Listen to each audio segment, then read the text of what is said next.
jamaah? Alhamdulillah. Alhamdulillah masih di Islam itu indah. Masih di bulan suci Ramadan. Masya Allah. Bulan yang penuh berkah. Nemanin yang lagi ngaji, yang lagi siap-siap untuk menuju duhur. Iya, atau mau lagi sholat duha, Lagi mau sholat sholat duha. duha. Habis sholat iya. duha, benar. Nah, nonton dulu Islam itu indah. Iya. Tema kita hari ini adalah adab yang diremehkan tapi bernilai jutaan pahala. Masya Allah, tadi udah dijelasin sama guru-guru kita. Tapi masih banyak lagi jamaah. Kayak satu lagi nih, saya mau nanya lagi sama Ustadz Syam. Ustadz bener gak nih? Ini mungkin rutinitas yang sering kita lakukan sehari-hari tapi kita Apa itu? lupa nih adabnya. Benar nggak kalau kita memakai atau membuka pakaian itu dengan membaca bismillah terlebih dahulu, maka jin itu nggak akan bisa ngelihat aurat kita. Tapi emang beneran jin itu bisa ngelihat aurat kita? Itu gimana Ustadz Syam? Dalam Al-Quran disebutkan innahu yarakum huwa wa qabiluhu min haitsu la tarawnahum. Mereka melihat kalian, kalian tidak bisa melihat mereka. Jadi sudah menjadi fitrah kita bahwasanya kita tidak bisa melihat makhluk makhluk halus, makhluk gaib yang kalau kita disebutnya ya. Kalau di Indonesia juga makhluk halus ya karena tidak bisa dengan kasat mata. Kemudian mereka bisa melihat kalian. Dalam keadaan apapun mereka bisa melihat kalian, tapi kita tidak bisa melihat mereka. Maka sudah menjadi fitrah manusia tidak bisa melihat jin, akan tetapi jin bisa melihat manusia. Maka baginda Nabi Muhammad SAW mengingatkan kepada kita semua bahwa aurat kalian pun dilihat oleh mereka. Aurat kalian pun dilihat oleh mereka ketika kalian masuk kamar mandi itu dilihat sama mereka. Karena tempat kesukaannya kan termasuk tempat-tempat seperti kamar mandi, termasuk yang namanya di atap-atap rumah kalian mereka semua ada di sana, termasuk yang namanya di dekat tempat pembuangan sampah, mereka senang di tempat-tempat seperti itu kalau jinnya jin-jin yang kafir dan mereka mampu untuk melihat aurat kalian kecuali membaca bismillah. Maka kata baginda Nabi sebelum masuk kamar mandi ucapkan bismillah ya. Kemudian apalagi bukan hanya masuk kamar mandi, akan tetapi ketika kita membuka pakaian kita, kita juga mengucapkan bismillah, memakai pakaian, melepaskan pakaian, itu bacaannya adalah Bismillah dengan nama Allah. Satu, bernilai pahala, bernilai ibadah. Siapa yang setiap mau melakukan sesuatu membaca basmalah, mengakhirkan sesuatu membaca hamdalah, ketika terkejut mengucapkan masya Allah, ketika terkejut dengan sesuatu yang tidak bagus mengucapkan subhanallah, kemudian ketika dia merasa bahwasanya banyak dosa dia mengucapkan astagfirullah, berjanji mengucapkan insya Allah, pokoknya kalimah thayyibah yang selalu keluar dari mulutnya. Dalam kitab disebutkan seandainya dosanya sebanyak buih di lautan maka itu semua akan dihapuskan oleh Allah Subhanahu wa taala. Yang pertama bernilai ibadah, yang kedua dihapuskan dosa-dosa kita kalau kita senantiasa membaca basmalah dan mengakhirkan dengan alhamdulillah.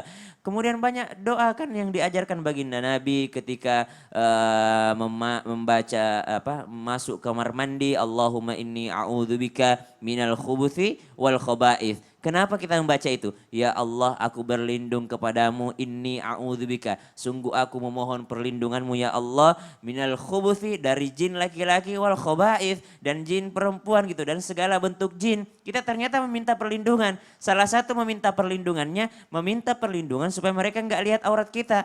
Pernah gak sih orang-orang yang jin jatuh cinta sama dia ya kan, udah kayak drakor aja gitu. Iya. Udah kayak sinetron aja gitu kan.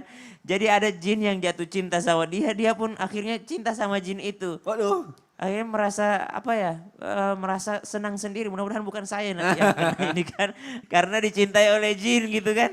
Jadi ternyata karena lupa membaca doa masuk kamar mandi, lupa membaca basmalah. Ya, jadi ketika sudah masuk kamar mandi, apakah boleh baca basmalah dalam kamar mandi? Ternyata kalau beberapa imam mengatakan kita tidak boleh lepas zikir kepada Allah, akan tetapi yang ditahan adalah lisan.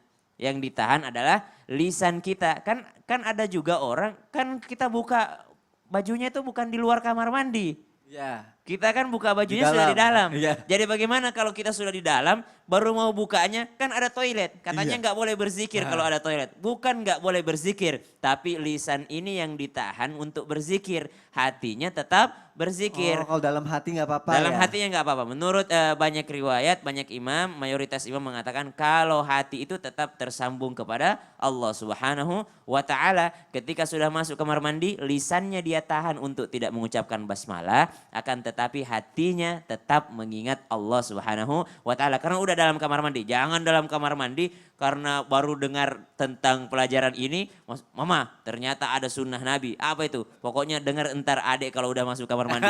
Pasti dalam kamar mandi, Bismillahirrahmanirrahim. Ngapain kau baca ayat di dalam kamar mandi? Nah, itu tidak dibenarkan. Dengan dalam hatinya. Keluar kamar mandi pun demikian. Bukankah kalau wudhu dalam kamar mandi juga membaca basmalah? Tapi basmalahnya di dalam hati. Di dalam kamar ketika membuka pakaian kita kadang peduli kan, oh, ada orang gak ya, ada orang gak ya. Kalau gak ada orang telanjang dia di dalam kamarnya. Ya, atau di dalam rumah karena nggak ada orang ya bebas aja dia dengan pakaiannya yang terbuka. Tapi ternyata itu aurat kita dilihat oleh bangsa lain yang ada di sana gitu. Oh, Masya Allah. Berarti kalau kita pengen nggak terlihat itu kita membaca bismillah dan setiap kita Basmalah. Iya. memakai, Jadi minimal membuka. bismillah. Bismillahirrahmanirrahim. Kalau bismillahirrahmanirrahim lebih lengkapnya. Sama bismillah aja, bismillah. Bismillah. Iya, Dan itu nilainya aja udah nilai ibadah dan bahkan Nilai dosa-dosa ibadah. kita dihapuskan ya Ustaz Iya ya. dong. Masya Allah. Jamaah, tunggu apa lagi? Jangan ditunda lagi, langsung lakukan. Tapi jangan kayak tadi teriak bismillah, jangan ya. Cukup dalam hati aja, Masya Allah. Jamaah, nih sekarang aku punya tayangan ini mengenai seorang ayah yang ngerjain anaknya. Ada aja nih, masa ayah ngerjain anaknya ini gimana konsepnya? Bisa ini kayak begini. Apa sih maksudnya? Yuk kita lihat aja tayangannya yuk. Nyari apa, Pas? Apa? Taruh di mana kacamatanya? Masa sih? Kok nggak ada? Ya Allah, ternyata itu anak saya lagi. Ya lupa kacamatanya di mana. Gak Padahal kan ada di atas palanya. Padahal ada di atas Tapi kepala. sering loh terjadi itu. Iya ya. Terus lanjutannya gimana sih nih? Ketemu Lanjutannya nggak? tuh akhirnya aku diemin terus akhirnya aku kasih tahu ke kacamatanya di sini. Oh iya, dia cuma gitu doang. Wah, Jadi kirain baru- pas diajak foto baru dia lihat. Oh, Enggak, itu baru aku beliin kacamata terus aku ajak makan, katanya dia udah taruh di meja. Tapi ternyata ditaruh di sini, makanya di mana kacamatanya menurut dia di meja tadinya. Bisa gitu ya, padahal aku pikir nenek-nenek atau kakek-kakek doang, ternyata anak-anak juga bisa kayak gitu ya. Ada lebih parah, sendalnya dipegang, baru dia cari, mana sendalku? Aku masih ingat tayangan itu. Itu bukan Ustaz Maulana tapi ya? Bukan, Bukan, ada. Masya Allah. Aku mau Ada nanya sama, satu sandalku, padahal sendalnya dipegang. itu lebih parah lagi ternyata. Baik jamaah, aku mau nanya sama Habib Abdullah. Habib, Masya Allah.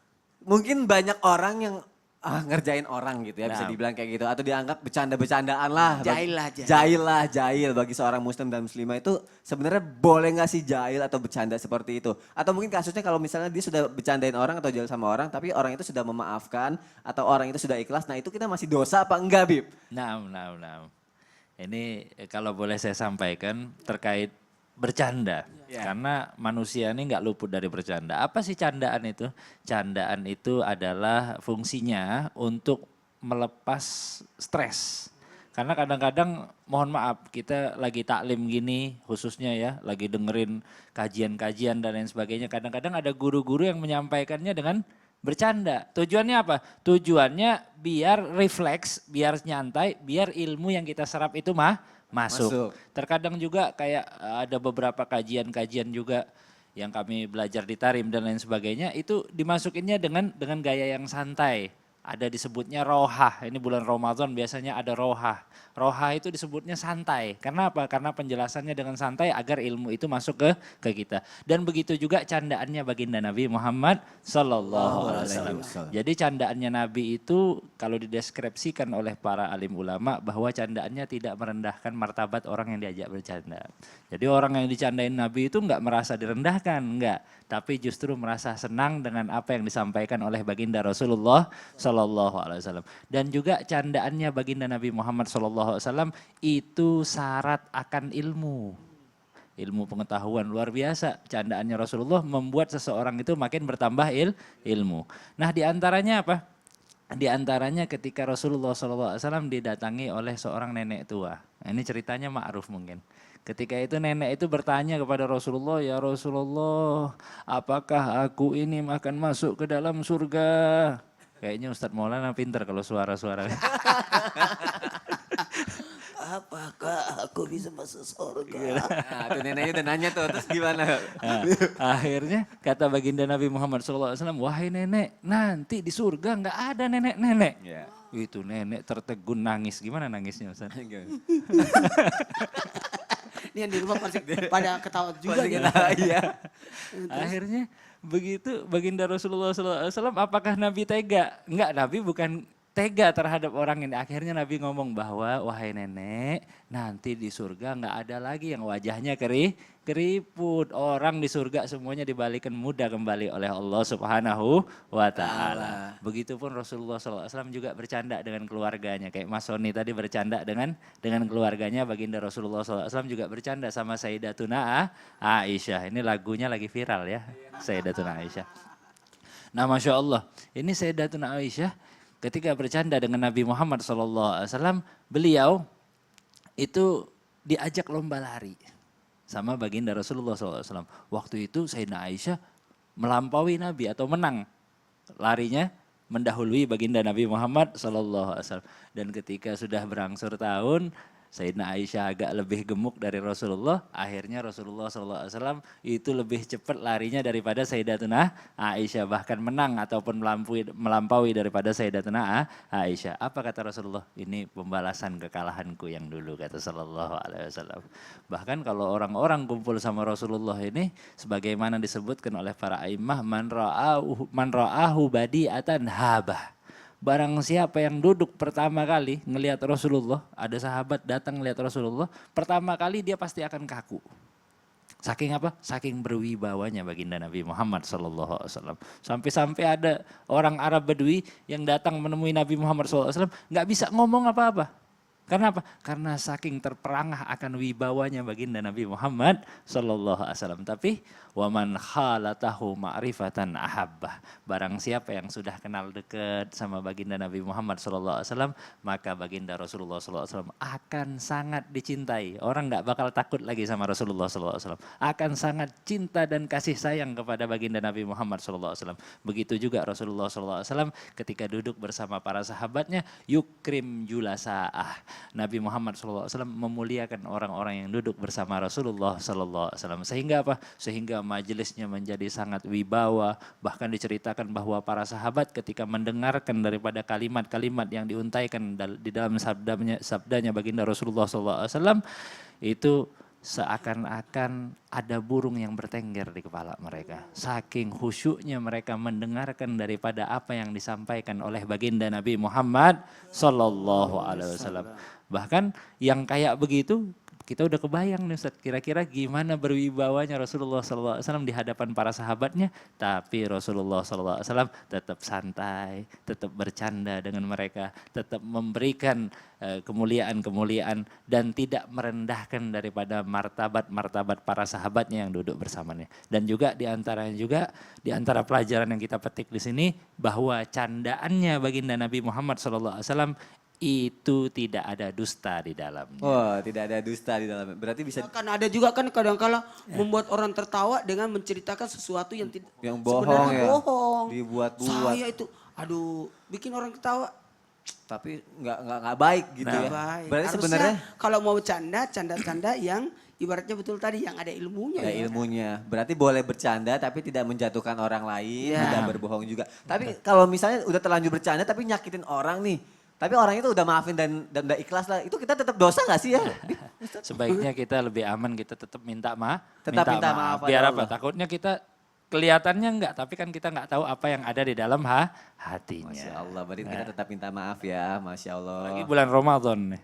Wah. Harus sering-sering minta. Bulan penuh minta ampunan, maaf. minta maaf Masya Allah. Semoga dosa-dosa kita dihapuskan oleh Allah Subhanahu wa Ta'ala. Baik, jamaah sekarang saya mau nanya sama Ustadz Maulana, tapi ini bukan saya nanya, ini jamaah dari media sosial Islam itu bagus. indah. Berarti sepanjang acara kita ini Ya. juga bisa nih yang mau Bisa. nanya-nanya. Bisa sosial kirim media, pertanyaannya silakan. ke media sosial Islam itu indah ya. Nih sekarang aku bacain ya. Ini dari Instagram @hanalufi, ada di belakang aku nih. Assalamualaikum Ustadz. Apa benar katanya kalau kita masak terus tetangga kita mencium masakan yang lagi kita buat, adabnya kita harus membagi makanan itu.